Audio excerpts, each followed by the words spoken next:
Greetings YouTube, it's the Shadow King Nazru, here with a review for Rosario Vampire Chapter 38.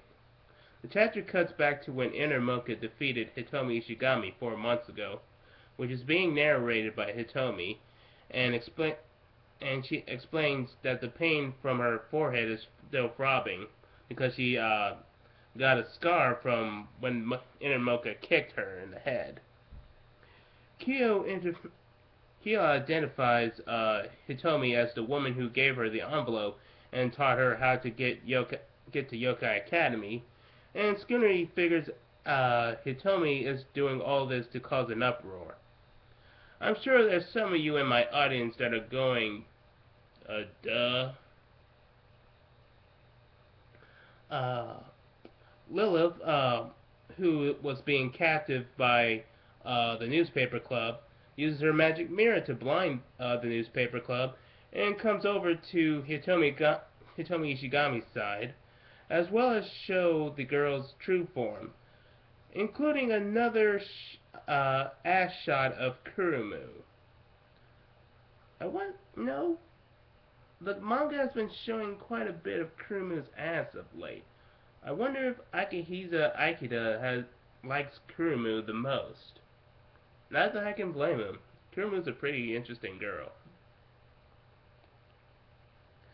Anyway, Hitomi says she'll use the mirror on all the students, and Skinny says that this will cause the school to fall into chaos.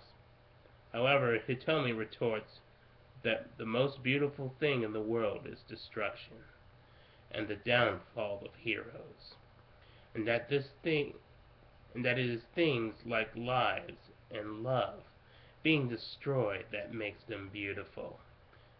Pretty much making her plan the ultimate form of art. I did mention that Hitomi Ishigami was a psychopath, right? I'm pretty sure I did. So Skune says that they have to stop Hitomi, but he gets pounced and groped by Kurumu and Mizure.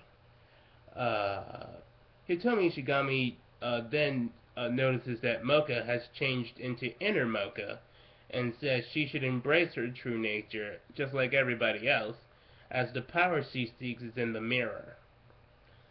Skinny then gets groped by Yukari and starts wondering if Kyo is affected by this, but the bus driver assures him that the Lilith's mirror does not work on humans, hence why they kept it in the human worlds, because it would have no effect on anyone. The bus driver says that the mirror also not only reveals one's true self, but also one's true desires, and thus removes all sense of judgment and moral inhibition. And this is supported by the fact that Kurumu is showing her naked breasts and rubbing them on Skune. Granted, Kurumu is a bit promiscuous when it comes to Skune, but overall she does have some modesty, as confirmed by her mother. So I will agree with what the bus driver is saying.